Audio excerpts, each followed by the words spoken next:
Guys, good Tuesday morning. My name is Jerry Miller, and welcome to Real Talk. Thank you kindly for joining us. We are live in Charlottesville, across Fluvanna County, Albemarle County, Central Virginia, the Commonwealth and the world, here on the I Love CVille Network. Real Talk presented by Yes Realty Partners. Find Yes Realty Partners online at yesrealtypartners.com. We're powered by Sigora Solar. We are caffeinated by Dave Fafara and Shenandoah Joe's. We love Dave Fafara and Shenandoah Joe's. And if you look on screen, Pearl Certification, Intrastate Service Company, Ross Mortgage, it's the supply chain that powers real estate here in Central Virginia. Trusted brands like Charlottesville Settlement Company, Keller Williams, and American Pest. Judah Wickower is our director. We welcome our friends on LinkedIn to the show in live format for the first time. Judah Wickower, let's go to the fourth shot and put a cast of characters on screen right here with Tony O'Brien, a.k.a. the Green Lantern, Chris Fairchild, a.k.a. Titanium Man, Keith Smith, a.k.a. Batman, and yours truly is Robin. Gentlemen, good Tuesday morning. Good morning. Hey. Why don't we start with Mr. O'Brien? Yes. How about an introduction, once again, of you to everybody that's watching? Yeah. Hi, I'm Tony O'Brien. I am on the Fluvanna County Board of Supervisors representing the Fluvanna District. And when I'm not doing that, I run a business called Helix Computer Systems, which is right here in Charlottesville. And we've been proudly serving customers for over 20 years for their IT needs and services. I like that. Always be closing? Mm-hmm. Always be closing, always be communicating. You're also the vice chair too, right? I am the vice chair, yes. Yeah. Congratulations on that. Well, thank you. One of our favorite people, Chris Fairchild. The man who does not seem to age over here. I believe a grandfather, Chris Fairchild. Is that right? Number 5 now. 5 kids. Good night. Introduce yourself to everybody, my friend. Chris Fairchild from Fluvanna. Grew up there and just elected to the Board of Supervisors for the Cunningham District and served in 2011 for 1 year. I was appointed, and then we redistricted, and it was my seat that we went from 6 to 5 on. So since Don Weaver retired after 32 years and asked me to run for his position, and thank God I was successful and now here. So, and by the way, I'm not hungover. I put a stick in my eye yesterday. So He was battling Nash Titanium. Yeah, I think I would have went with the hungover instead of sticking an eye. Right. Stipulation there. Angela Reardon giving Chris Fairchild some props. Johnny Ordinalis, welcome to the program. Johnny owns a fabulous El Mariachi in Zion's Crossroads. Zion's Crossroads, yeah. And actually, you two guys are going to get an invite. Johnny is going to cater, El Mariachi is going to cater Yonna's 60th birthday party at the end of February. We're going to have it at the Lake Monticello Firehouse. And the... I think you should stop because you should never tell your wife's age. I'm just saying. So. Yeah. Oh, no, she's good with it. 60 years young. She's good with it. Better 7 8. And I had to tell her because she holds the purse string. So that's how that works. Right? That's how that works. So, hey, this is your first month under your belt, Tony. You're Tony. This is Chris. There we go. Yeah. So tell us how it's going so far, man. I just always enjoy it. I mean, there's some volatile stuff, and right before I got on the board, they went through redistricting, and you paid me a lot of money to make sure that we did not redistrict you out. Yeah, exactly. Yeah. Come on, guys. I mean, you got the media watching you right now. That was a joke. Yes, that was a joke. I think people realize it was a unique time for the board and unprecedented. And if they did redistrict, and then the state redistricted after, where the lines could have been and where it could have put who where, and so it's probably the right move to go to 5, but stay at 5. Yeah, but I was involved in trying to help decide where we should be, and then we had a big subdivision that was trying to come into Fluvanna, and I was all over the news. Yeah, and I was for probably 6 months involved with that, and then just happened to have been there. I guess it was the last board meeting that we were there, and we had to vote on it. So it's been a pretty filled time to start into the Board of Supervisors, but it's almost like there's a little calm after the storm now. Budget season. Yeah, Well, so right, that's what I which want to is get into, easy. Tony, right? So let's talk about Fluvanna County. Let's talk about the state of the health, right? The state of the union for Fluvanna County. You are beginning your budget season. For the few folks that aren't geeks like the three of us at the table, the four of us at the table, talk a little bit about that process, right? That's a little bit of a unknown. People don't really understand how that works sure. and how it impacts them. Well, it's actually a very extensive process. Before the administration even comes to us, they've sat down and worked with the various different departments, as well as the various other constitutional officers, to decide on a budget that they think is the right budget for their services and their needs. They'll talk about things such as how many more staff members they might need. Do we need extra sheriffs, SRO officers? Have there been any savings from last year? What can we do to change is typically the question. We have a very dedicated, hardworking staff that cares about making sure that the taxpayers get real value for their dollar. And so they really sharpen their pencils. That budget is extremely transparent. So published right on the website. You can take a look at it. You can look at each department's needs and requests. And as in most cases, typically increases are due to the fact that we have inflation, right? And we have people that ask for raises, and the state provides raises, and then we have to match those raises. So that's typically where we end up having And a growing population. And a growing population, yeah. So, Chris, you know a little bit about this, and I think where most people are affected by this is what their tax assessed value is, what the rate is going to be, and how much we're going to pay, right? So put it in perspective, in the city of Charlottesville, we've councilors increased assessments, and they're considering a 13-cent increase on the tax rate. Correct. So that's a double hit right there. And the reason I put that on the radar is I think that's further going to drive tailwinds behind Fluvanna County and people making a push to y'all's jurisdiction. Because this jurisdiction, let's cut to the chase, is getting extremely expensive to live here. It is getting expensive to live here, both for rentals and for housing. And now, as you add in those increased tax values, that's going to drive both of those costs up as well, too. So, there's probably a 30%, 35% differential for the same home between Charlottesville and Fluvanna. It's interesting. It's getting closer. It always used to be 50%, 75%. I just ran the numbers on my house this morning, and if I was living in Albemarle County, I'm only paying about $1,000 less a year, which is not a huge number. And I actually contested the value of my home in the process of doing it. I think they're a little bit on the high side, so we'll see how that process goes. So it's important for folks to know during the assessment thing, they can contest it, they can appeal it on that end of it. Board of Equalization. Board of Equalization. Do you want to talk a little bit of how that works, Chris? I was on it for quite some time. The simple part of it is that if you feel your rate is not right or your house is not assessed properly, you go to the Board of Equalization and appeal, and the Board of Equalization makes a decision of what should happen with it from there. And sometimes you agree, and sometimes you send somebody out to look at the house again, and sometimes you say, sorry, all things seem to match. How many times have you seen it go the other way? Someone What's make that? an appeal, hoping for lower, and then, surprise, surprise, we got this wrong and it goes higher. You ever see that? I don't think I've ever seen that. I don't think you Okay. could do that. I don't either, think to be you honest. can. That either. cannot happen. Yeah. Right. It's a one-way. Now, it's a but you one-way. can, if they ask for an increase, if they think that they've been assessed too low, you can ask to say, I think I haven't been assessed properly, and actually increase value. So somebody who's maybe looking to sell their house Right. It's a barometer. might do that, right? Neil Williamson watching the program. I'm going to get out of your way. He has this to say to the supervisors. From the Free Enterprise Forum Local Government Spending Index, Fluvanna County has a land area of 287.37 square miles. During the study period of 2000-2020, Fluvanna was the second fastest growing locality, nearly 36%. Corresponding school enrollment in Fluvanna County increased nearly 13%. And then he also adds on Twitter, in 2020, inflation-adjusted per capita spending was $2,559, the lowest of any locality studied. Hashtag content slinger from Neil Williamson right there. Free Enterprise That Forum. index that he does is just fabulous. Awesome. I mean, it really is. He does a great job. Anybody who hasn't looked at the Free Enterprise Forum should. It's just valuable information. Tells you what your county's doing and what they're doing right and wrong, I think, from that standpoint. And again, just reiterating, Fluvanna works really hard to keep those tax rates, or the total tax burden as low as possible.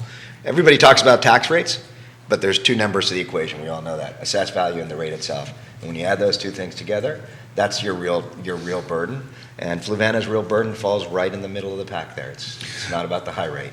And the rate discussion is a really interesting discussion to watch and be part of, because the value is set right by the real estate assessments on the end of it. The budget, in theory, is set at that particular point in time. Then it just becomes an issue of negotiating or getting through the rate, because you guys have to have a balanced budget, unlike the federal government.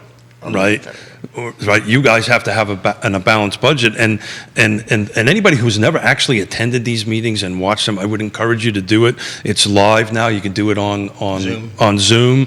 It's a really interesting process. But from your perspective, Chris, do you want to talk a little, because you've been through this before? Talk a little bit about that process. What process? The rate setting process.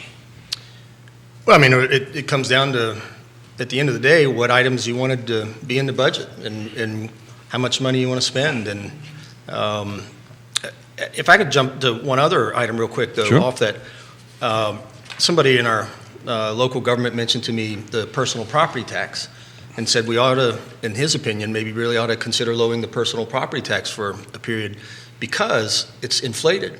I was just talking to a guy on the way in here. He bought 4 years ago his truck for $70,000. He's about to sell it today for $65,000. I went to buy a boat a couple weeks ago, and the boat is selling for more, it's used, than it was bought for a year and a half ago. And so this person said, during these times when we know these are crazy things that are going on that people can't figure out, and we know it's likely to come back down, it just doesn't seem like the time you should be assessing more on real estate, and maybe we should not get that virtual bump off of our taxpayers, and maybe we should lower the personal property. Well, and last year during the budget cycle, that process had started. The Commissioner of Revenue didn't really know exactly what the bump was going to be till the very end in the budget cycle.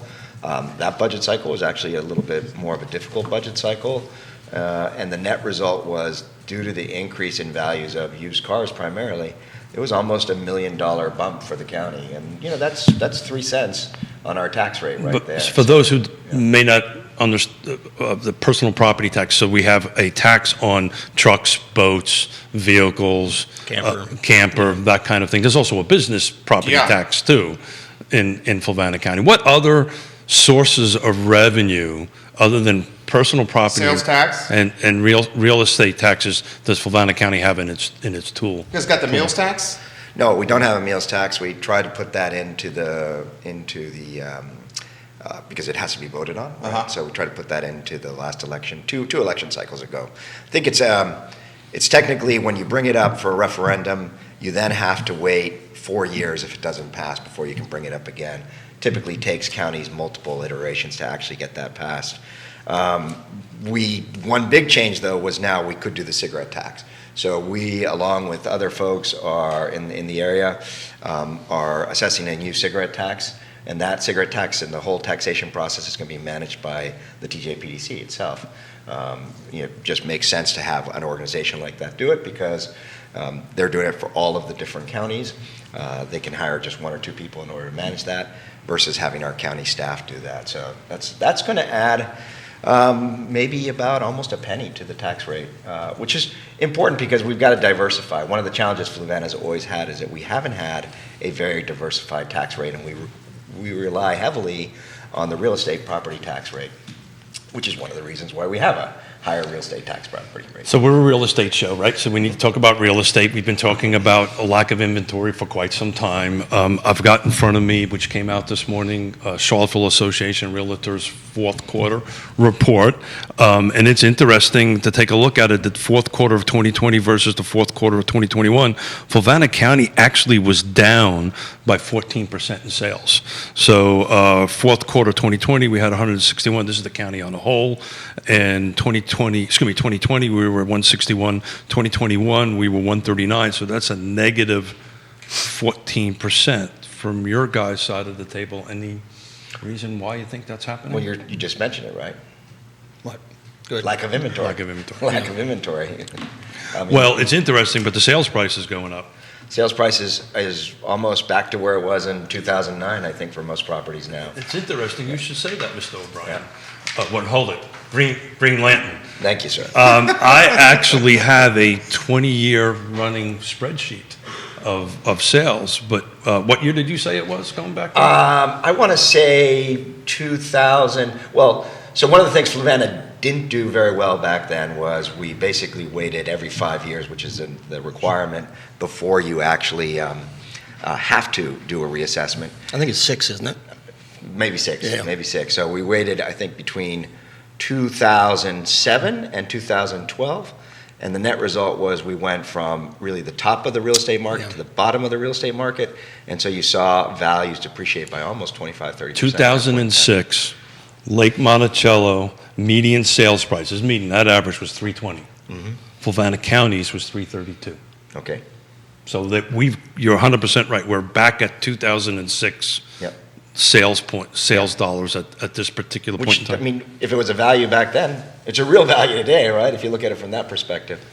Well, I guess I'd ask you do you take the data that you just gave, Keith, as a positive or negative as far as that slowdown in growth?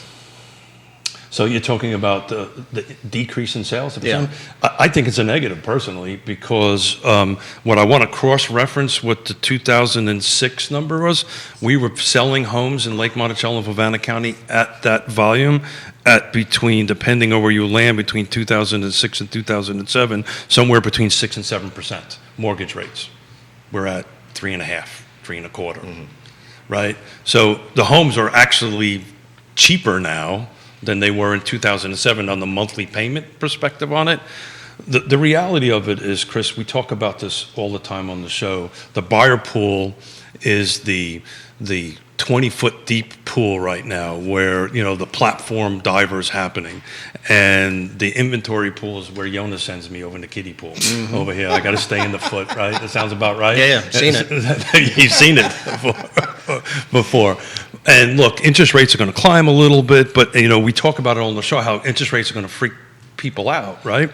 But we were selling homes in our county in the $300,000 price range between 6 and 7%. So I don't think interest rates are going to impact it that much. 23.5 million millennials are coming into the market. The largest buyer pool in history, larger than Tony and I guess, are boomers, right? I'm a boomer. We're boomers. It's larger than our thing. So the point is where are they going to go? This inventory or this pressure on sales isn't going to decrease. And we talk about it on the show all the time, this rubber band effect, right? They're going to go out. We're looking at buyers in Harrisonburg that are coming all the way this way.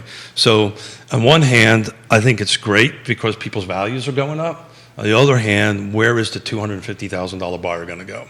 It's not Lake Monticello. It's Buckingham County. Why is that a negative for Fluvanna? Well, not necessarily Fluvanna, it's for the regions, for the market. He's saying it's a negative in that the ability to purchase a house and acquire the American dream is becoming, I don't want to say non-existent, but much more difficult than perhaps when we purchased homes. That's what he's So I'm asking from a perspective of a member of the Board of Supervisors, meaning somebody has to help plan for and have the vision for of what Fluvanna is going to become or remain like. And so I'm trying to figure out if that's where everybody's minds are on whether that's good or bad, that we've slowed things down a little bit. We didn't slow things down. The market slowed things down that much because at the moment we only got 11 homes available at Lake Monticello. The median list price is $330 at the moment in Fluvanna County. Pulling out Lake Monticello, we've got 29 homes on the market, a little bit higher, $397, close to $400,000. But it could be we too, because the policies that Fluvanna County sets helps to decide how much growth comes in. Without a doubt. And where. Maybe that's a good entryway to the recent subdivision conversation right outside the lake. A lot of folks asking about that on the feed.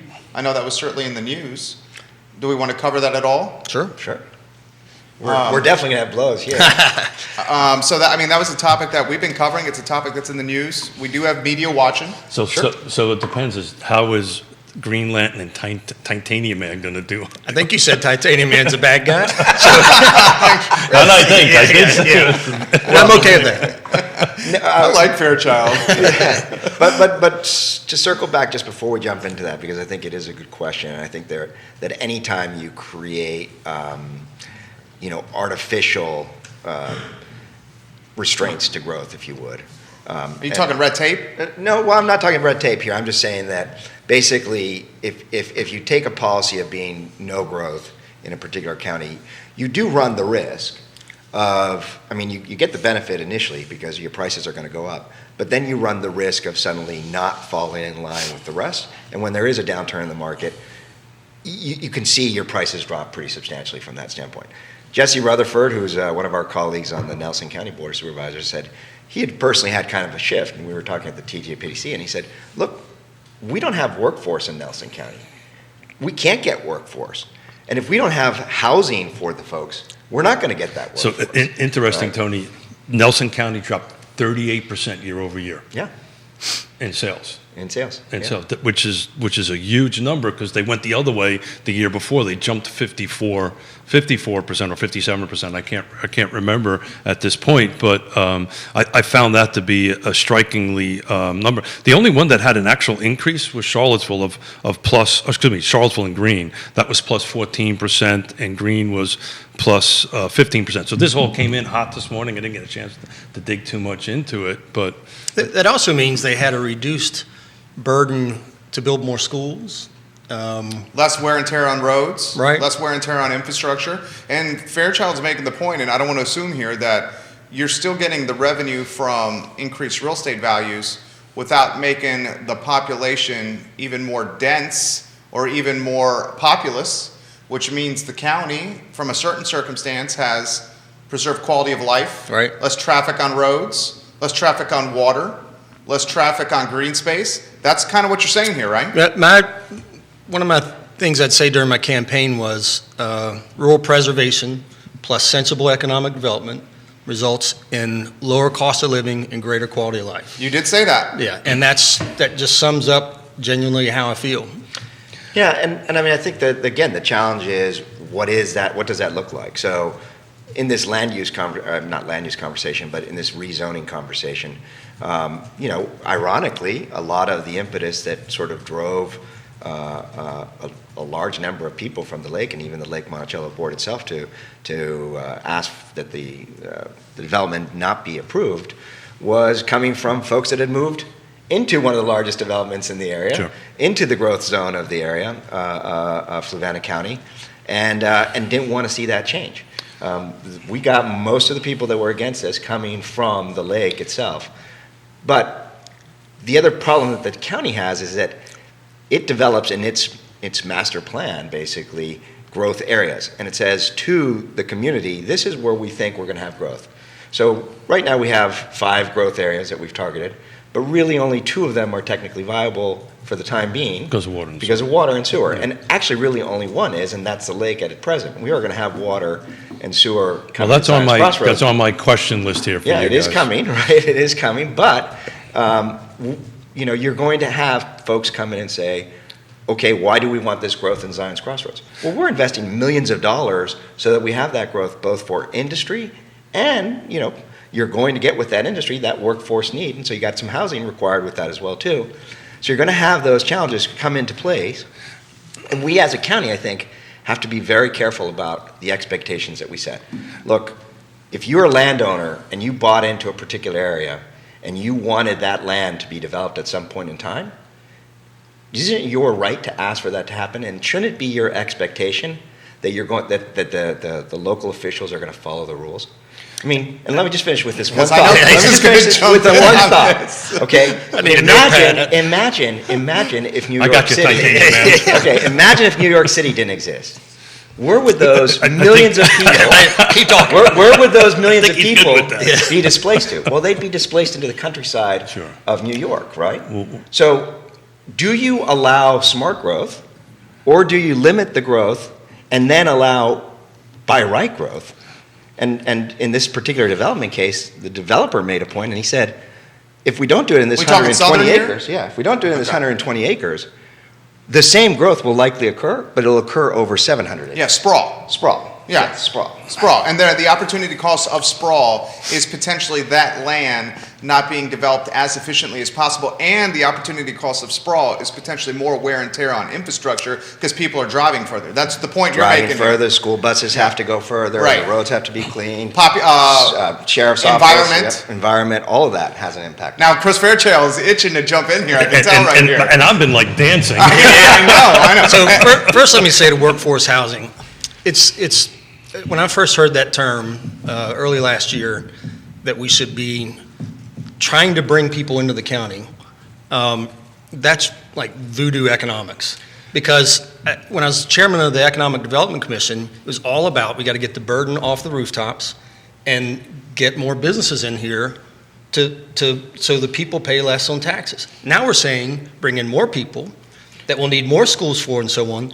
And so But will we need more schools, Chris? Because We're already planning for the next one. I get that, but if we're tracking, You guys would definitely need more schools. Yeah. Look at the population. but These millennials are coming in, they have kids. No, they're not coming in because we're not letting them come in. that well, No, we're if you still let them housing come water. in, the point is if you let them come in, yeah.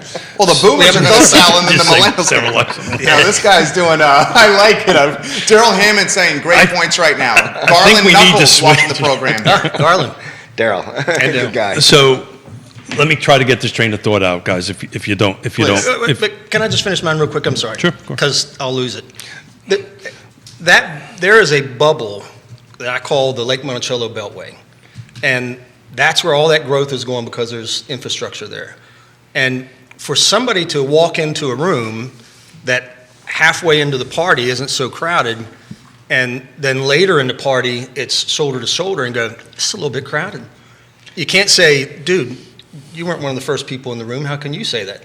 No, there's a point where the people that have come in also, the come heres and the from heres, have started saying together, this is getting to be a bit much. Not only because it's getting packed and it's no longer the rural environment that the come heres and from heres enjoyed, but wasn't that gonna it's starting to happen? become unsafe to be in there. But in 1968 and 1969, where we are today was going to happen. All right. Right, and so it put context to that. When Lake Monticello was built in 68 and 69, and 4,500 lots were built, when you've been here your whole life, I've been here since 87. When I first moved here in 1987, I think there were 600 houses, and like 300 of them for sale, right? It was, nobody ever came out here. So now we're 4,500 homes, 4,300 homes, depending on the math you want to do it. I'm going to play a little bit of devil's advocate just to kind of But there's a whole beltway of what's coming in around the peninsula. Absolutely, but I want to play a little bit of a devil's advocate to my comment about the schools, because we have the potential of going Nelson County's route, Yeah. right? I'm not saying it's going to happen or What's not. that mean specifically? So Nelson County is reducing its students because most of the folks buying in there are my age and up, right? So when you're having 397, 400,000, the new construction over at Broken Island is, I just looked at it this morning, the median sales price is almost 500 grand there, right? And I took a look in who the buyer profile is. So you're saying you're pressing out parents? You're pricing out parents, you're bringing in Keith and Yonna that has cash from someplace else. Most of the buyers over there, because I've looked into them, it's 40, 50 units or something like that. Almost all of them got master bedrooms on the first floor. Almost all of them are empty nesters. So eventually that's going to affect the school system. What I'm personally worried about this conversation, and you know my family better than anybody, and so does Tony, my mother and father can't afford to live in Fluvanna County any longer. They literally can't. Oh, I mean, they can if they go into Keith and Yona's basement. Yeah, Like right. I said, they can't afford to live in Fluvanna They County. might have to do some laundry and some chores if they do that. Like I said, they can't. But why? They live in the home they've lived in for a long time. My Fixed income is what he's saying. Fixed income. My Yeah. father's a retired New York City fireman. He's on a fixed income. When the inevitable happens, Chris, and my father passes away, my mother loses the pension 100%. Right? And then gentrification really starts Then burning. gentrification the, SNFs. starts coming in. Yeah. We're blessed, right? Yeah. got plenty of room. Mom and dad can come into us. But I will tell you, and you know my history, right? I've built almost 600 homes in Lake Monticello. Most of these folks are in my mother's and father's age. They're retirees. And the conversation I'm having with them at the water cooler or over at the firehouse over a beer, or maybe not a beer, over a cup of coffee, I can't afford just to live here any longer. So how do we balance that? How do we balance that? That conversation's not unique to Fluvanna. Right. To add context, that's happening in Albemarle. It's happening in the city of Charlottesville. It's happening across Central Virginia, especially with inflation, supply chain issues, cost of goods issues, and people flooding into this area with this Zoomtown mentality. So that's why, in my opinion, and I'm thankful to you, Chris, because you put me on the Planning District Commission, that we're at a point right now that we can't just think about it as Fluvanna, we can't just think about it as Charlottesville, we can't just think about it as Green. We have to think about this, in my opinion, a little bit more regionally, because what happens in Fluvanna impacts Charlottesville, what happens in Charlottesville impacts us. I agree with that to some extent. While if you build a 55 and older development in Fluvanna, very few of those people that move into that are going to come from Fluvanna. If you go to Nahor Village, I don't know of one family of 70 some homes. I don't know of one household that's people that grew up in Fluvanna or that were the parents of people I grew up with or any of that. But they moved from Lake Monticello there, though. Some did, but those people, when they came into Lake Monticello, they came in from somewhere else. So if you build a 55 and over, and that brings more people into Fluvanna, it's not really, your father is not the average person who's going to get served by that. And I don't feel a need to say, kumbaya, send me your whatever that is, your weak and your poor or whatever. You got an extra room over there, right, at your place? Yeah. But you're saying it's not your responsibility. It's not. I mean, as far as that regional mentality, yes, we're in it together. Yes, what I do affects what you do. But there's also not, I'm not going to invite you to live in my bedroom. And so, I know you're poor, come live in my house. There's a certain extent that I need to go, this is my house. And why raise the cost of living where I live so I can bring in more people from Charlottesville or Albemarle to come live with us? So you're assuming that the cost of living is going to increase because the argument has typically been made that more rooftops equals a higher tax base. But you've got to balance that out against actual development and growth in industry in your area. And you got to actually balance that out against the income tax that's earned by the people that are there. And I think that number is often very skewed. And then you've got to also balance that out with the actual demographics in your county. So, the assumption is every new rooftop is going to result in 2.2 kids in the school. That's not even close to being true, because every new person buying in Fluvanna County doesn't necessarily have kids. And millennials are having less kids. We already know that that as a general rule, the rate does go up with growth. And if it doesn't, where is this oasis that has had more growth than us? It's everything we're trying to become that has a lower tax rate and a great quality of life. I mean, there's just not many of them to point to. Albemarle County. I would argue there isn't any, right? Because that's exactly my point. Tony, you've been on the board how many years now? 8 years now. 8 years? Have you ever seen a budget go down year over year? We have actually done that, and it's pretty rare, and usually that is not a true going down because it's related to the assessment. But so my monthly, what I pay per month in my mortgage payment, I've been here since 1987, I've seen it go down. Hasn't gone down. Sometimes it stayed flat. Flat would be good. So I'm going to bring us back to that earlier question of, was that a negative that the growth is going down? What's the benefit for Fluvanna County of having more residential growth? Your kids can buy a home there. They can live next to you. That's a benefit. A business can start over there that actually serves the community. Because it has a density of customers. Because it has a density of customers. It also impacts the money from the state, too. It impacts the money from the state, absolutely. For the school systems. Do you want, I think the other thing, too, is if you allow artificial pricing, when I say artificial pricing, if you're basically restricting growth, do you really want to live in a county where everybody is super wealthy? I mean, maybe you do, But on the other hand, I think there's a lot to be said for having a very diverse community with people coming from various backgrounds, various income levels that offer to their community. That's one of the things I love learning about the lake. Yes, there were a lot of retirees, and yes, it's converting, and some of these houses are now becoming more and more expensive. But you know what? I could be sitting there with my next door neighbor who, works as a school teacher or works at the sheriff's office, maybe is only making $50,000, or I could be sitting there with a retiree from New York, who's living the high life on the waterfront. The Mastermind District, the Cunningham District, is not like Monticello, as you know, and it's over towards Scottsville. And boy, if there's legacy in the county, It's there. legacy is in that district in the Scottsville area, and there are young people that are 20, 22 buying houses, getting married. That's a written house or whatever, moving into homes, building homes in Fluvanna, and they're not. And you know why they can do that? Because Fluvanna County actually was one of the first counties ever to adopt an ADU, auxiliary dwelling unit. So the Rittenhouse or Chris can actually carve off a piece of property on your 20 acres or 30 acres, whatever you own, and let your children come in and do that. But everybody else doesn't have that opportunity. No, there's plenty of homes being bought throughout Scottsville. I mean, Oh. they're not all just carving it off. Some of that, yeah, but I mean, Your district I don't- also has the advantage of more affordable real estate than, say, where the lake is at, where some of these other pockets of Fluvanna County. You could make a strong argument that the Cunningham district is one of the most affordable from a inventory standpoint in Could be, I Fluvanna. don't know. Fork Union. Yeah, would Yeah. you?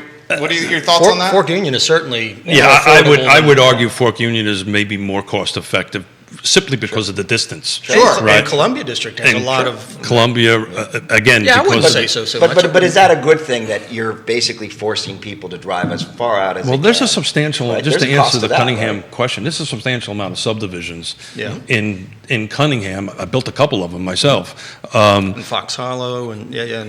but they are in your beltway. Yeah. And I'll tell you,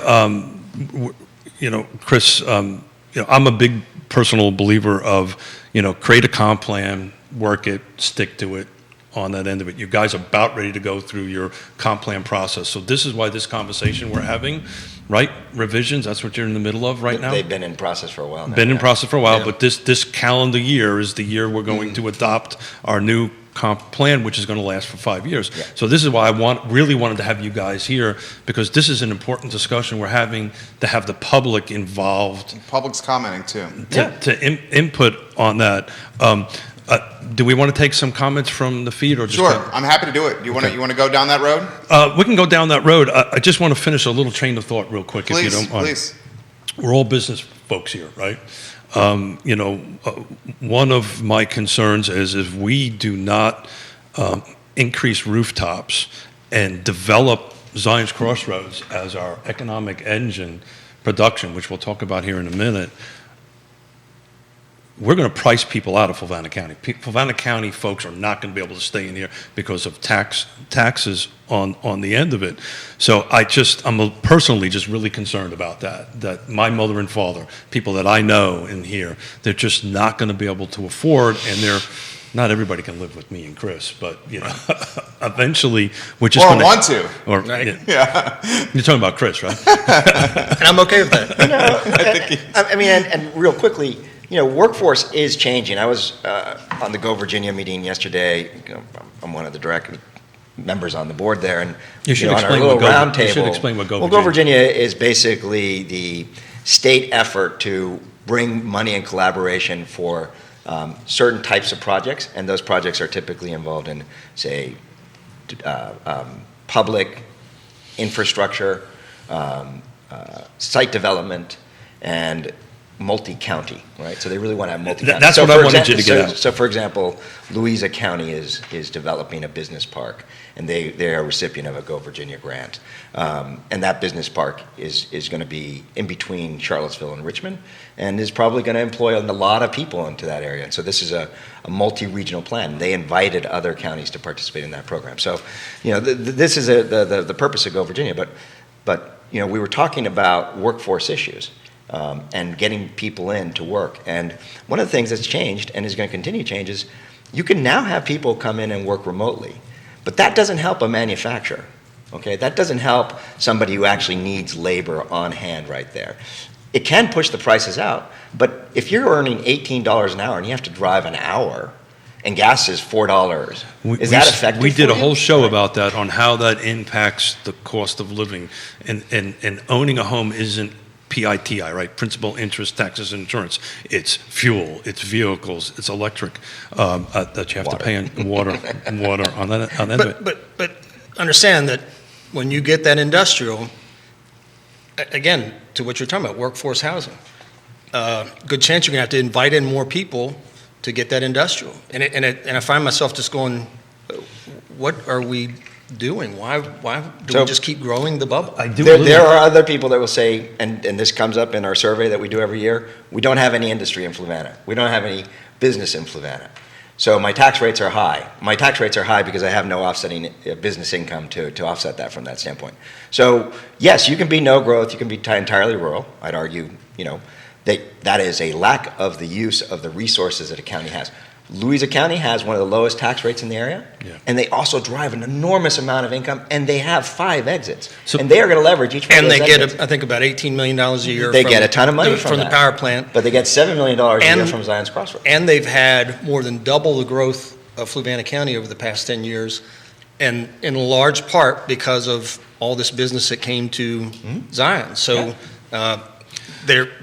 it's not comparable necessarily to say, look what's happened to their tax rate. I mean, they're building more schools and more infrastructure. Yeah. Louisa was up 5%, by the way.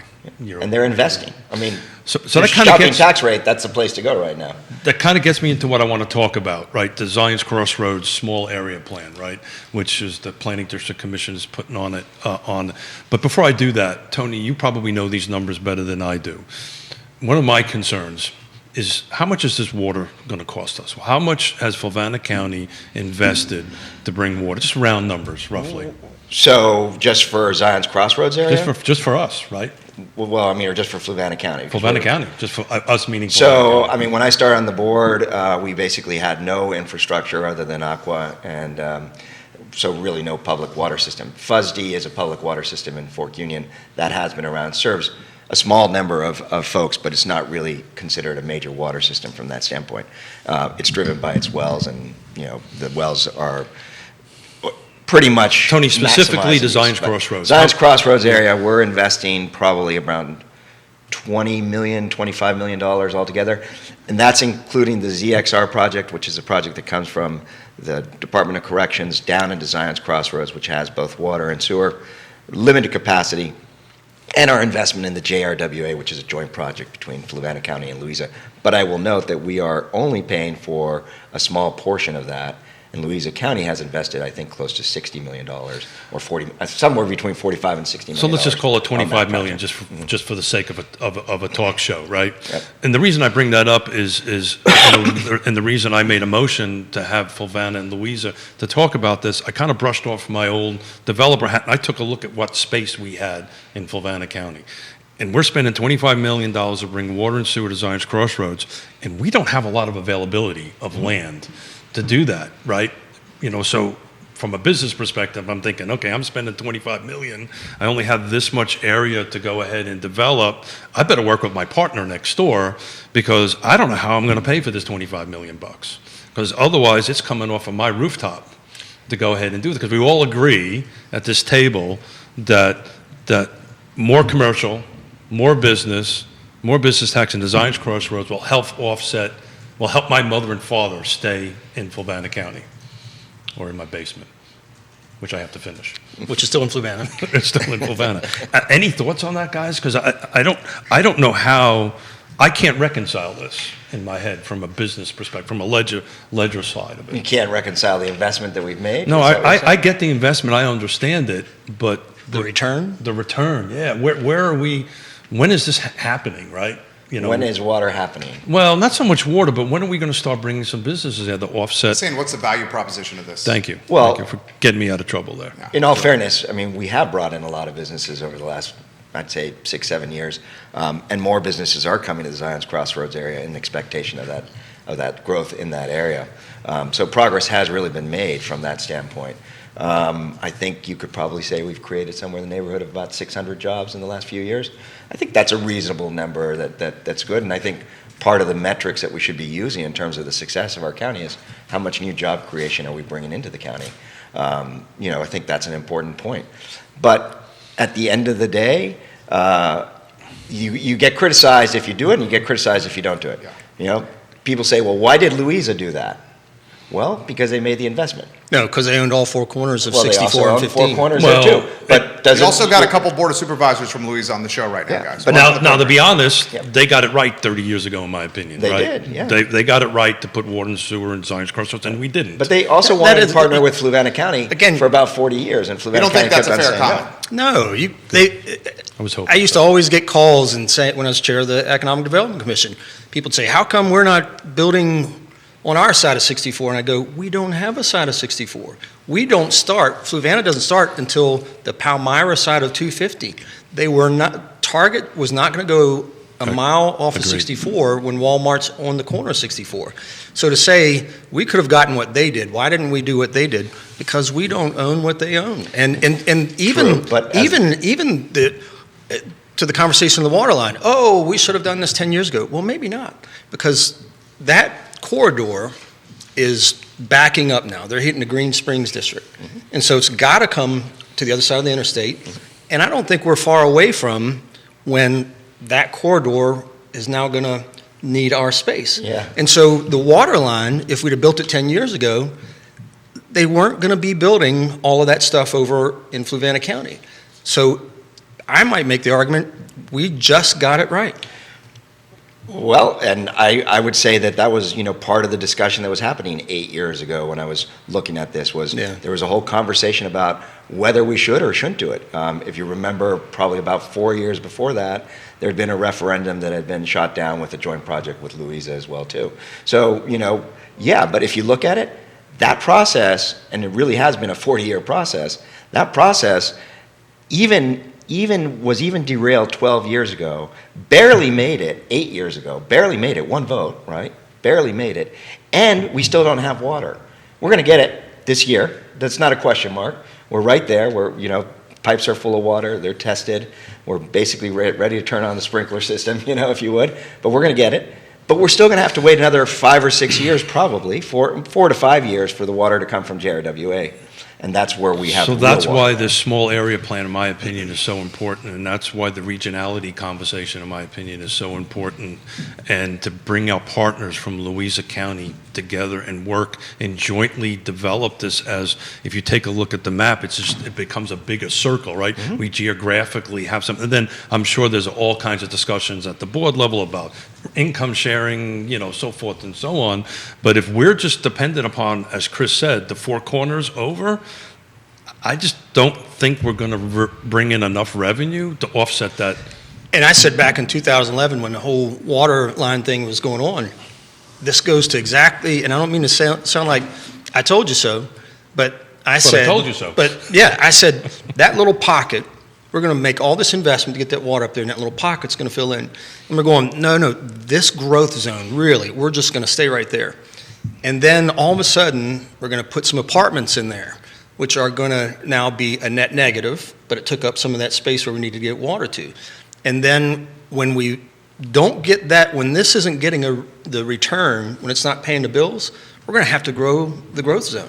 And that We pocket, actually to your have question, not will get approved larger. any So major this gets- developments in the Zions Crossroads area. No, I'm talking about the future. Well, the future, technically the board won't do that, okay, because we've invested and we have such a small amount of water coming from the ZXR that It's like 80,000 gallons. yeah, it's 75, 80,000 gallons. One development could wipe that out. Yeah. So we're not going to do that now. I'm one vote, I get that, but I'm pretty sure you're not going to do it, and I'm pretty Well, sure a even couple one other commer- members. one But once decent- JRWA water comes in, will that happen? Potentially, sure. One decent commercial connection will eat up most of that, because you got to keep your fire protection in Yeah. there, folks. And by the way, I'm not anti-growth. Growth is You're strategic growth. Growth is right, and growth is going to come.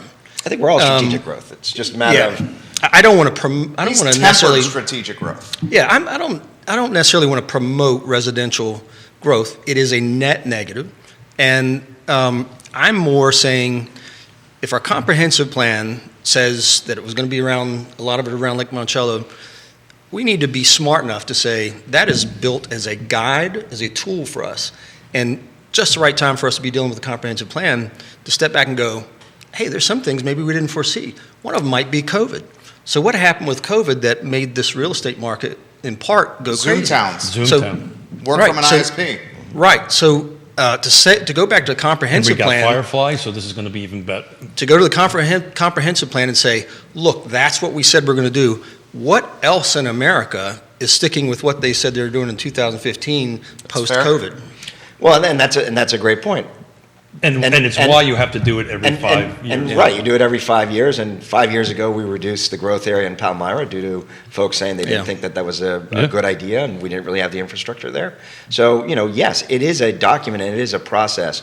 But there are two sides to that document, and that is, that you get the feedback, you lay it out, and then you give it to potential landowners, potential developers, and you say, this is what we think we want to do. When you don't follow those guidelines, you risk, ostracizing your community from developers that want to come in. I mean, if I'm Home Depot, and one of the first things I'm going to do is get research information on how that county behaves. If I know that is a negative approach towards growth, why am I going to spend time and energy and effort doing that? Okay, why wouldn't I go to the next county over where I know that they have a model that they stick to what they say they're going to do? And I'm not saying we have to do it every single time, but we better be very careful. The comprehensive plan about sticking with what we lay out. So, with all due respect, when you talk about that aspect of the comprehensive plan, talking about that growth, it's like talking about what the Bible says in one section and saying, here's what that says. Except for if you read the rest of the text around it, Sure. It doesn't necessarily mean that every woman should have a veil over her head when she goes into every church, and there's more that the comprehensive plan says, and I think it's 17 times it talks about, and it actually says the overarching theme is to protect Fluvanna's rural character. But if you have and it sprawl, you're says, not protected. and it says in the growth zones Yeah. that not every property is prime for that type of growth. And talk about sprawl, Village Gardens would have taken 7 developments of the same of that roughly 50 acre. If you take properties that are the same size that could have roughly 50 homes, it would take 7 developments to get 700 that acres, same. actually. 700. That's what I'm saying. I did the math. That's what I'm saying. Yeah. So The it takes problem with- seven the problem with developments Chris- to get the same thing, and that's not going to happen as quickly as 300 and some homes are going to pop up there. I would disagree with you. How so? Because it's going to happen. It's already going to happen. It will daisy. So here's the reality of it. The market plays an impact on this.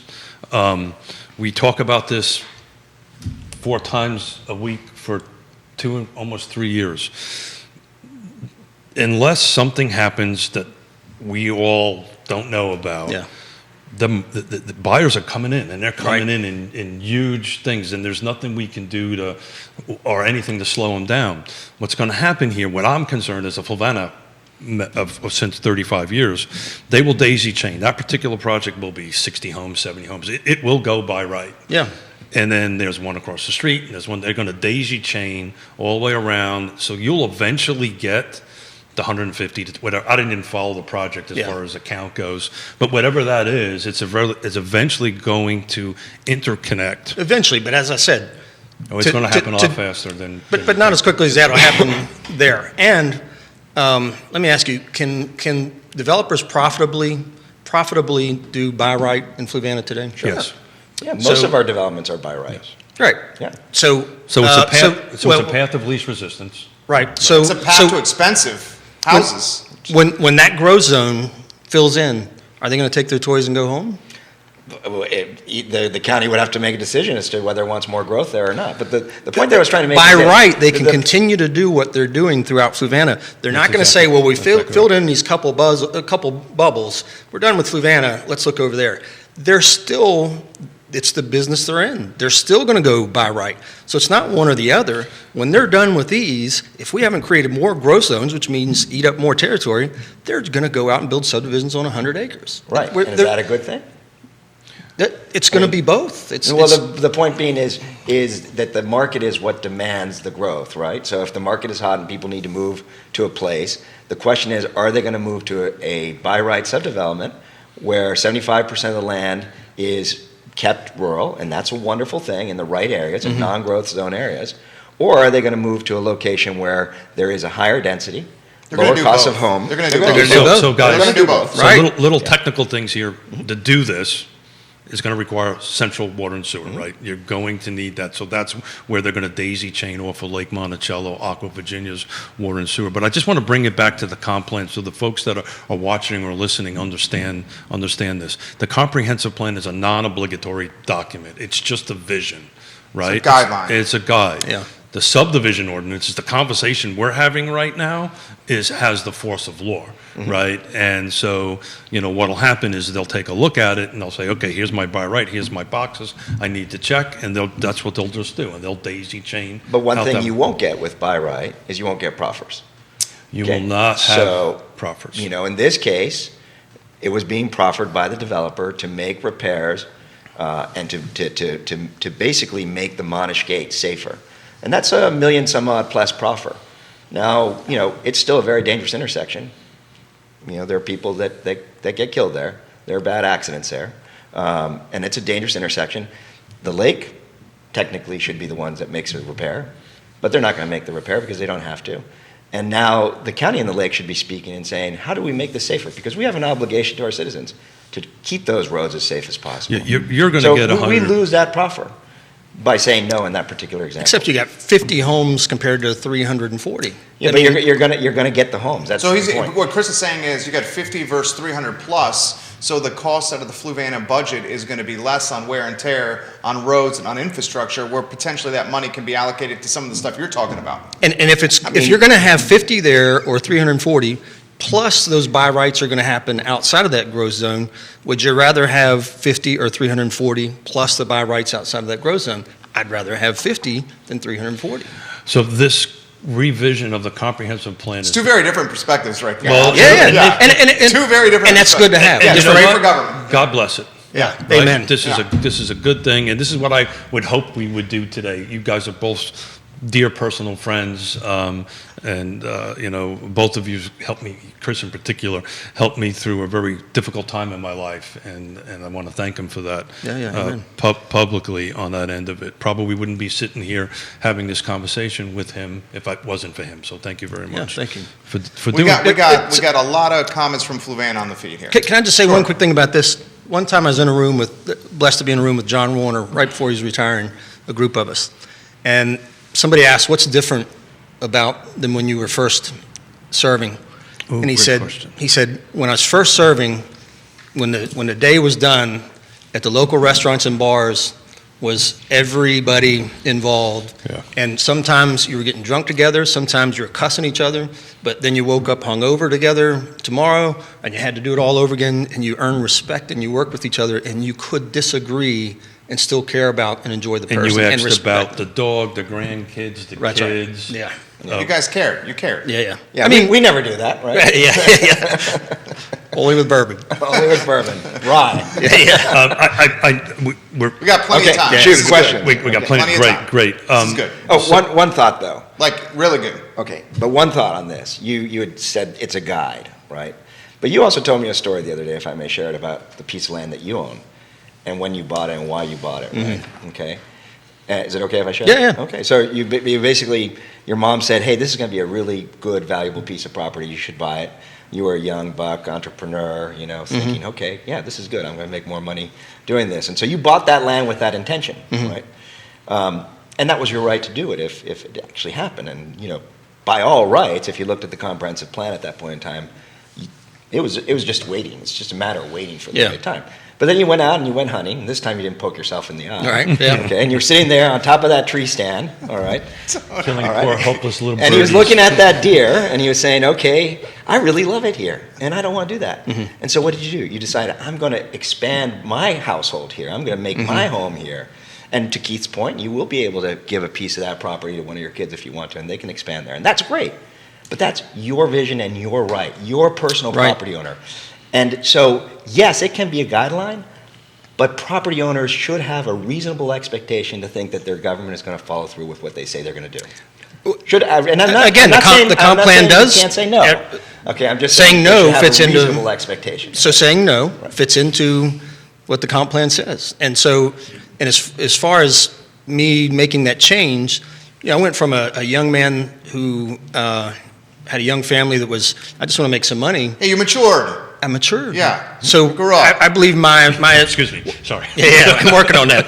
His perspective changed. That's right. Yeah. He became a cranky old man. Well, no, Yeah. And That's me. He's got the wrong another guy. thing I'd add is that when you develop a property, I am your partner, because you're not going to pay for the costs that come from that, especially if you're a developer. When you're sitting down at your beach house and we're back here sending our kids to school and raising taxes and so on, you're done. So that I am a partner. If it's going to affect me and mine, especially right out of my pocket, I participate. I love that word partner. As you know, I've done a fair amount of developing in Fluvanna County, and I will tell you, I've always felt that there was a partner at the government level, at the planning level, at the board level, and we were able to go back to this discussion of actually having a two-way conversation to make something better. It seems that was missing a little bit on this particular project. It didn't. I may be wrong. I was looking from the outside in, but eventually I want to talk a little bit about the one that's going across from the main gate, because Or that's been proposed. yeah. They've been proposed to go ahead and do that. And it's interesting because that's an SUP, which is a whole different kettle of fish than a rezoning. But I know Jerry's been anxious to Yeah, ask yeah. some You questions. got a lot. That's why my fingers are going, as Tony knows here. You good with time? Yeah, I am. Thank you. Is everyone good with time? Because, I mean, we got a hell of a lot going on right here. So this is from someone in the lake. Daniel Pettit, welcome to the program. He's got this question. How long do you think Aqua Virginia Water will have a monopoly at Lake Monticello, and what is the maximum that Aqua can raise their prices in a year at Lake Monticello? Do you want me to answer that? You Yeah, can go answer ahead. that. Yeah. So, and Keith, correct me, I think you also know a lot of these things. So, short story is they're going to have that monopoly forever until they sell it to another company or until the county buys it. The county actually chose not to buy the water system that was initially put in place by the development in Lake Monticello itself. It went private. At that point in time, they put in a rate cap and basically said they weren't going to raise the rates. It was then sold to another company, and so now we've seen our water rates go up significantly.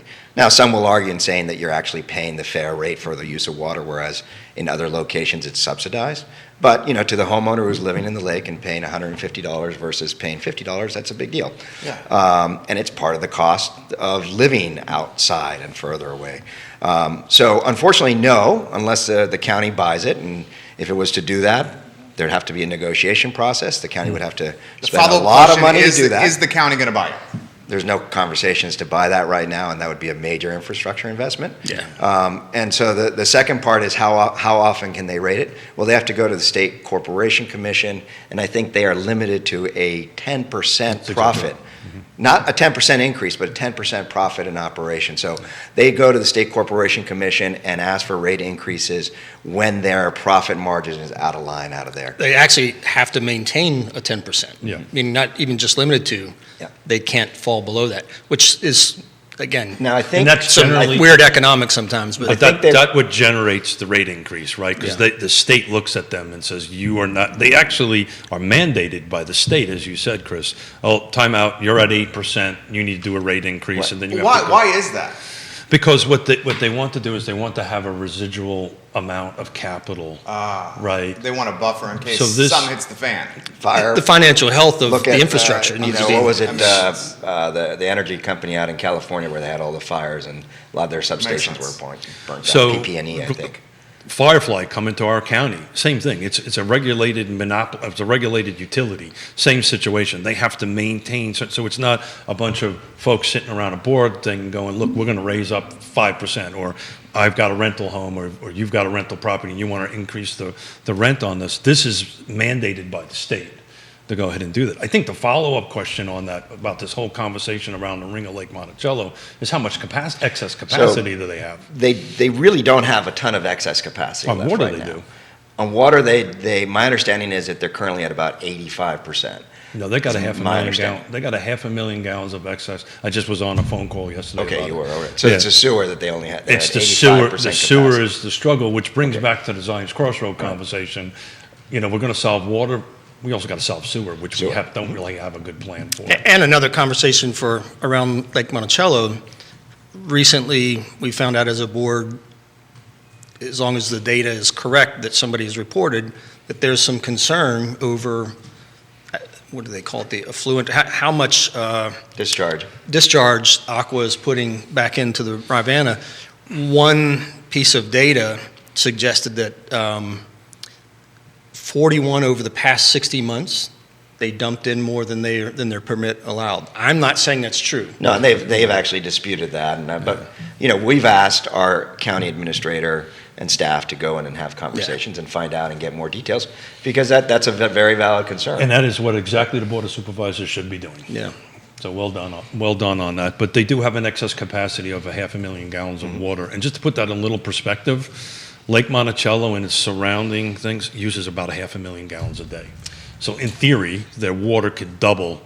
They could double their capacity, which they would never do on that end of it. It's the sewers, the struggle, which always is their capacity. And if I understand right, pressure, gallons per minute, is potentially an issue that's growing too, because of if you do have a 3-story facility, getting the water, I think it's 1,500 gallons per minute, as long as it has sprinklers. 1,750 if it doesn't.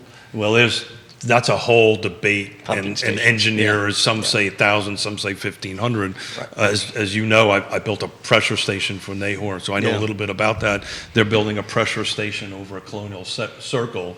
So if this project across the main gate was to be approved and move forward, my assumption is they're going to have to build something. So talk about the daisy chain. They can start interconnecting pressure zones in that end of it. But you have to involve a private entity, which is Aqua Virginia. You have Garland Knuckles, Daryl Garland. Hammond, Diana Shores, great Brittany people. Gray on the feed. Got a couple of TV stations watching you guys on the feed. Neil, we'll get to those comments on Twitter. Nancy Kidd, hello and welcome to the program. This comment for the panel: we're not restricting growth by being selective on how that growth is established. More options for retirees is great. However, look at Village Oaks. That started with the 55 and older front, and it sadly failed. So it's open to all. 55 and older that don't want to be at the lake typically want to be closer to resources in Charlottesville. Some comments about building a charter school in Fluvanna on the side of Zion's. That is coming into the mix. This is, so anything you want to respond to there, please do. And here's an interesting one via Twitter. Rural preservation does not equal no growth. Development areas should be developed. If you increase business and fail to provide workforce housing, where do the workers live? And why are developers who put their funds at risk being portrayed as the bad guy sitting at their beach house? Well, because there are developers who tell us things that sound good, that it's not tied to their future income, and we're the ones that are left with what The comes collateral after. damage. So Yeah. I'll be a little bit more direct about that. And not all developers are bad. I don't mean that in any way. I made a dramatic statement, but the reality is to come tell me, for example, Southern Development, this last time they came in front of the board, they said, and it's going to bring $1 million a year worth of tax revenue. So when question and answer time came, I said, so is that gross income or after expenses? Well, it's gross income. Wait a minute. Don't tell me it's going to be $1 million in taxes. So we just need to talk and be straight. And when developers, when they do that, they're not being straight about what it means to their future and And that's ours. fair, but I mean, again, this whole discussion is, if rooftops are a net negative, period, okay, let's just say you're right on that. They are as a rule. Okay, all right. The- So let's the say you're data's right there. on that. Okay, Yeah. let's say you're right on that. Keith disagrees on that for at obvious what reasons. then at what point in time does every locality say, we don't want anybody living here? And where do those people go to live? Because there's no housing, right? Yeah. So where do they go to live? I mean- by the way, growth is coming one way or another. Right, so- I'm not, nobody's saying no growth. There's no way you could do Right. that. So there is places that people will go. But- It's all in how you likewise- accommodate. And likewise, just to follow up on that, if it's all a net negative, how come each locality's tax rate isn't approximately the same? Why is it that counties like Greene, which have 29 traffic, or Louisa, or Buckingham, what's the difference as to why their tax rate is different than ours? There's a different, lot of and Buckingham answers to that. Buckingham doesn't have 64, and it's not as close to Can I Charlottesville. jump in on that? Fluvanna doesn't have a nuclear power station. There's all different types of. So let me jump into that Buckingham and transportation and Fluvanna County roads. We've thanks to the show, we're actually doing quite a bit of sales out in Buckingham County. Every single one of them drive through Fluvanna County to get to Charlottesville. So They spend their money in Fluvanna. No, Well, they're using our roads. that's Can they spend their money in Fluvanna? Are they spending it in Charlottesville? Or are they just wearing your infrastructure down? That's what you're saying. Some around the lake area are spending it at Food Line because Right. it Very ends much up so. to get to Charlottesville. It ends up the quickest way is to take the back roads through Scottsville. That's exactly right. Come out on 53 and head on up. Lake Monticello, Zions Crossroads is the #1 grossing food line in the state of Virginia for its size, for its foot Per capita. for its Not- footprint. Lake Monticello, not like you said, Lake Monticello, Zions Crossroads. Did I The say food that? line by Food the Line. lake. Food Line. Thank you. Like, yeah. Yeah. This is from Kevin Higgins.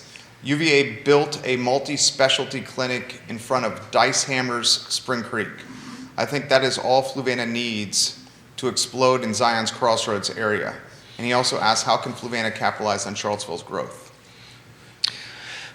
Well, we are capitalizing on it, right? I mean, the people are moving into the area, and as more people move into the area, there's more businesses that come into place. There's more developments that are happening. There's, more folks that want to appreciate and love the area.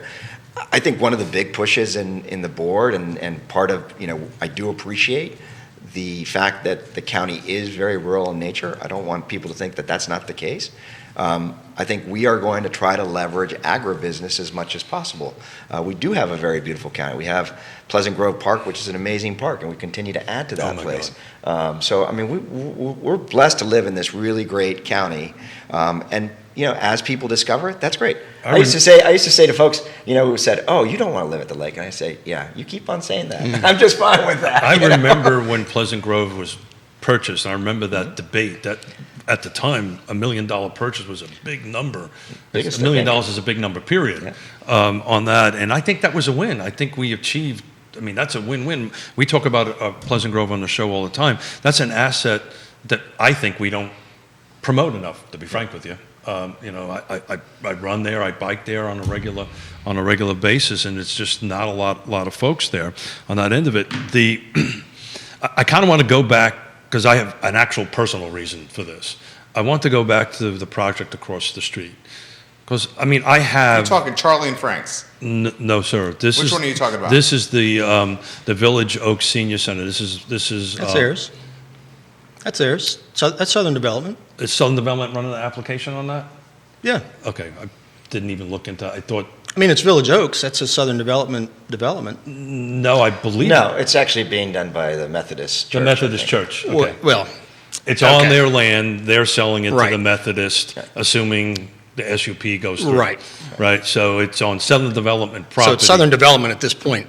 Southern Development took over the management of kind of Village Oaks at that point. But the applicant, But the applicant it is the is the Methodist Virginia United Methodist Housing Development Corporation, which is a senior housing nonprofit that focuses on 50 to 60% AMI, area medium income, on the end of it. And I'm real. My mother and father, Pop, and we're having this real discussion. They can't live where they are. They can't afford. These are going to be 2 bedrooms, somewhere around $1,000 or something like that. And then we're having this conversation because they want to stay in Fluvanna County to go ahead and do this end of it. But this is an SUP, and that's a huge difference between, and I want folks to understand the difference between a rezoning and an SUP, right? A rezoning, because of the new state laws, you as an elected body can't say, developer Jerry, I want you to proffer this. That's illegal. You can't do that any longer. But an SUP, you can do conditions, right? You can say, I will approve this under these certain conditions. And I believe this is coming before your board next month, right? Yeah. Pretty soon on that end of it. So look, I know it's fresh. Anywhere you guys want to go tackling this project, or stay away from it, or? I'm of the same mind you are, in the sense that there is no real place for folks that age out of the lake to go. And I've had neighbors that have aged out. They come into Charlottesville. They go to live closer to their kids, whatever the case may be. However, there is that stage in between where you don't want to take care of your yard, you don't want to go up those stairs, but you still love your neighbors, you still want to go to the golf club, you still want to hang out at the Dogwood or at Wahoo Barbecue now, or Blue 53. You still want to do all those things and live in the county that you've lived in for 30 years. So to me, when we talk about rooftops, we also need to talk about the different types of inventory that we have. This is a type of inventory that is lacking in the county. And so you can take all the same arguments that were applied to the development on the other side of the lake and, shift these, because now this isn't, as you said, a rezoning. I think it's currently approved for 2 stories and they're trying to get it to 3 stories. It looks like a 3-story. I literally just printed this out this morning. Yeah, so they could go to 2 stories, but the question is, if they're asking for 3 stories, is the demand there? And if the demand's going to be there, why would we not do that? And many of the arguments around traffic and around water use and around kids going to school, those are all gone when you're talking about a senior development location, right? But I'm going to play devil's advocate on this for a second and toss it a little bit to Chris to talk about the history of the parcel, right? That's where the Southern Development comment came out. I believe that it is not age restrictive. Is that correct? I believe that parcel is no longer age restrictive, the whole parcel. Didn't they change that at some point in time? Well, as I remember it, when originally they came and they said they wanted to do this development over there, and the whole thing was going to be age restrictive. It was 2003, And 2004. and again, if I remember correctly, I might get part of this wrong, and it was going to have a pretty high level of care for older folks. And that level of care, which included, I think, if I remember right, hospital beds and so on, the state has to approve only X amount of beds in the state can you have. And so they didn't have that approval, if I remember right, and that 2005 it was approved. Okay. And so whatever happened it went down in a level of care that it was going to have. So it ends up now as this new level that's really the best for Fluvanna. And then that didn't happen. And then, so now, a lot of it's not age restricted. And it's just that line keeps getting moved. And I think some of this, if I remember right, some of this, for them to get to the 2 buildings and get up to 120, some of what was supposed to be business zoned is going to have to be changed.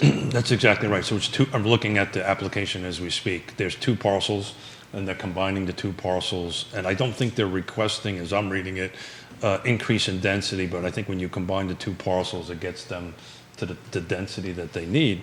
But I guess the point I'm trying to make, gentlemen, just for the sake of a conversation, if this is a conditional, right? You could put in it that it must be 55 and over. You have the authority and the right to do that. Yeah. No, right? I believe the clarification, I mean, you've got the application in front of you, but I'm pretty sure this is, a senior retirement area. Multiple people are saying on the feed, as of 2019, it's no longer age restrictive. Yeah. So they did come to the board. The development or this piece?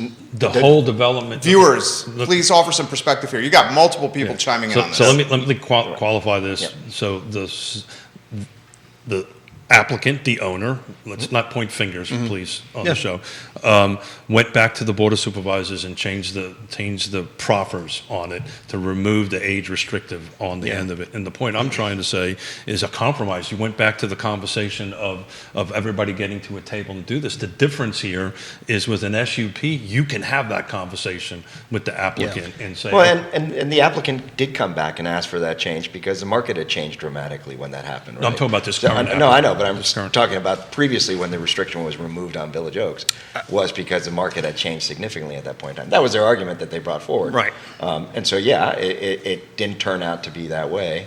But I don't know what the numbers are. And in terms now of how will we many hear people are- that the market has Yeah, but- changed where that's no longer the best use to have economic development on the front there. Of course it'll be the best use to have economic development. That's revenue versus cost. But now the best thing for Fluvanna is that if we remove that, and we'll build more But apartments. your assumption, again, this is where I think it's a failed assumption to say rooftops always cost you money. A senior development doesn't have kids going to school. Okay, that's a major cost for the county. So if they don't have kids going to school, you've now reduced your net rate in terms of income coming into the county from real estate taxes to the number of kids, right? It's not just about kids. One- Older communities often require more emergency services. Sure. And now they have to pay for those services when they use ambulance services. So they go to their insurance That's an company. important thing to So, point out, Tony. yeah. Most people do not know that. Yeah. Well, I mean, this comment came in from Brittany.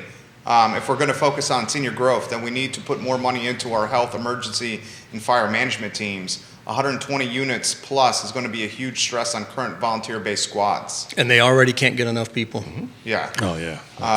So that's a fair comment. Brittany is offering some good perspective. No, here. and that's a challenge everywhere, right? That's a major challenge Well, that's everywhere. the great we resignation. outsource, to. If I can interrupt, I hope you won't think I'm being rude. I just need to text somebody because of Yeah, the time absolutely, schedule we're on. Absolutely. And- we yeah. got maybe like 8 minutes here. Okay. Okay. So rescue was outsourced, and even the outsourcer is having challenges keeping up with Yeah. with the demand. So the reality is a lot of counties are facing this struggle. And please, if you're interested, volunteer. Okay, we need your help. Amen. All right. How about go ahead, Keith. And we But got from a budget perspective, just so people understand, if this 3-story, and my hope is that it becomes age restricted, so it's 55 and over, so my parents have some place to go. We can keep the people in Fluvanna County on that end of it. But if you call 911 from there, there's a fee that somebody pays for the service. Is not correct? The ambulance, yeah, cost recovery. Right? Correct, So, yeah. So here's the viewers are smart, dude. Special use permit, Virginia United Methodist Housing Development Corporation, a request for a special use permit to construct senior multifamily dwellings by increasing the maximum gross residential density above 2.9 dwellings per acre, units per acre, with respect to 5.9 plus Thank you for the correction. I misread that. per acre. Smart viewers on the program today. Sure. How about this question for you guys? And this is a good question for Chris. Then I got a question myself for Tony. How do you, this is personally for me, as someone who wants to get involved with what you guys do in Almar, how do you manage your responsibility to the Cunningham district and your constituents with Fluvanna County in totality? Because what the Cunningham district may want may be very different than what Fluvanna County wants And the same with the totality. Ravenna district. Yeah, same for Tony. Sure, So for absolutely. instance, my district, the Rivanna and Almaro, Scottsville and Almaro, what's something very different than say what the Rivanna wants, Samuel Miller wants, et cetera. So how do you balance that? Well, one is they have to elect people they believe represents that. And so in the redistricting, they talk some about, well, we're all one county. And amen, we sure are. Our kids go to the same schools, no matter where you're at in the county and so on. While there's a reason we elect delegates and senators and so on that are from where we're from, because we want people that understand what it's like to live where we live. And so I'd like to think that I was elected because the Cunningham district I've lived in so much of my life, spent so much of my life out there, and I believe represent and want some of the same things that people do there. Well, and So it Chris- starts with who yeah. you elect. Chris grew up in the lake too, so I mean. I grew up in the lake and then Yeah. raised my family in part over in Scottsville Right. when we were young, Yeah. and Yeah. so I know the whole district, yeah. Yeah, no, he's the meld, if you would, Yeah. of Fluvanna County. And I think that's, the point is, yes, we represent our district, but we represent our county. And, figuring out how that balance works is depends on the situation. It's challenging, but, if you live inside the lake, you still use the roads around it. You still use our schools. You still do all those other things. So it's not just about what you care about there. I mean, yes, I would have loved it if Fluvanna County had bought Aqua, or bought it when it was offered at that point. You in time. didn't but want that it. would have You would did have not required want a it. major investment. You didn't want it. I say I would have loved it because as somebody who pays them, it would be nice to have that subsidized. I'm not saying they're charging an unfair rate. I'm just saying it would be nice to have that I was subsidized. part of that process, as you know, because I was trying to get the acres approved where I live.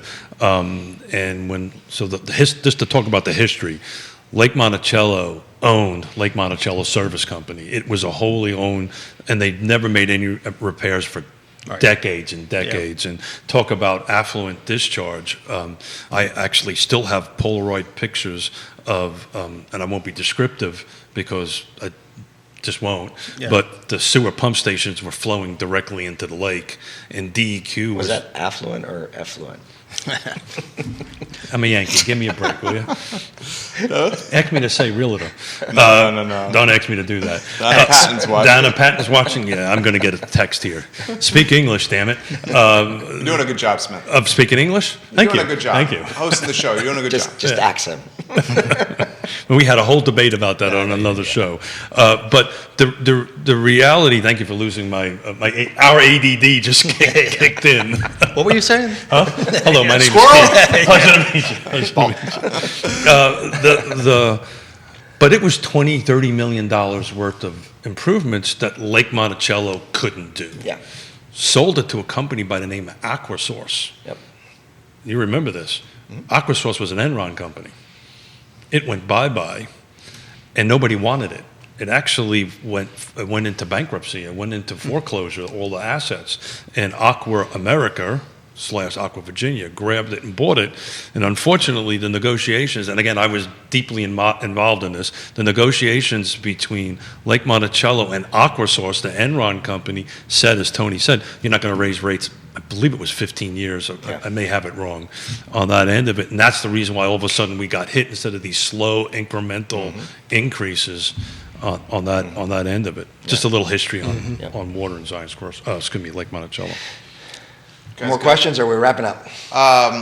We're up against the gun here. Yeah. Do we have a final word here? We're about 40 minutes away from our next show, and unfortunately, we don't have to scramble, but this gentleman over here is The one who's gonna end up directors, having to we're getting the scramble. evil eye from Yeah, the- he's the one who's going to have to scramble to get ready for the next one. How about some final words from you guys? Good.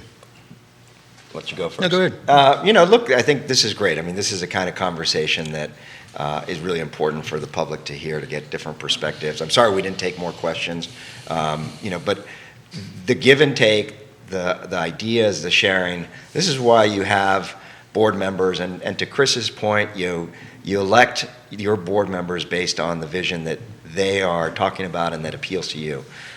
You're always going to see a push and pull between a rural and a suburban / growth divide, and what that means and how that looks. But the more we talk about it, the more questions we ask, the better we become at answering the questions in their totality, and the better we become as a community. So I really appreciate the opportunity to come and talk about Fluvanna, because it is a county that I love deeply, and really appreciate the opportunity again. I always say I love Fluvanna, and I know all of us do. And Fairchild stickers around town. Yeah. indicate, I mean, I think Did you they're all on notice those? his back, but I don't know. I saw one on 4th Street in Charlottesville.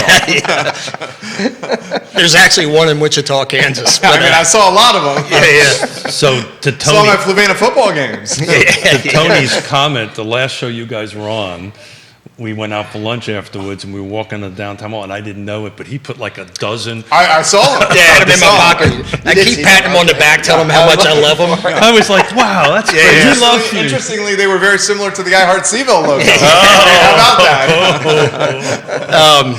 that? And I don't mind using the word protect. I want to help protect Fluvanna. That the growth pressures are there, and they will continue to be there. Growth is coming, and I want to not react to it. I want to plan for it. And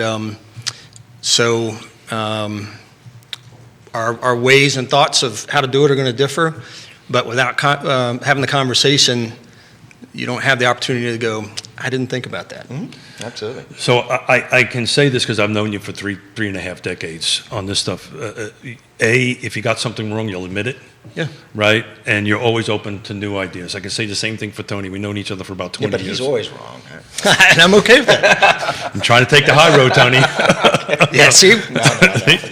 No, absolutely not. But to the viewers and the listeners, this is exactly what I hoped we would have done today. And you may consider a part 2 here, because I see maybe anywhere between 20 or 30 questions we didn't get to today. So thank you. So This is a series of conversations that Jerry and I have started. We normally do it on Fridays, right? But because of schedules, we couldn't do this. So, gentlemen, you are going to get back on the schedule. I please hope you guys will agree to come on. I enjoy it. Take these 30 questions. Absolutely. To both of your points, the only way we're all going to get better is to have this conversation open. And as Jerry reminds me all the time, on a format that never goes away. Yeah, lives forever on the internet. Yeah. I mean, this is social media being used for the good as opposed to dividing the community. So I do apologize to the viewers and listeners, but we will get to these questions. Great.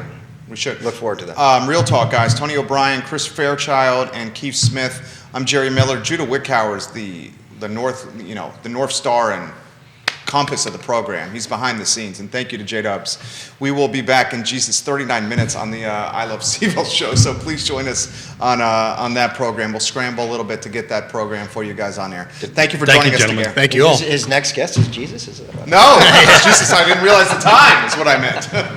Well, that's what happens.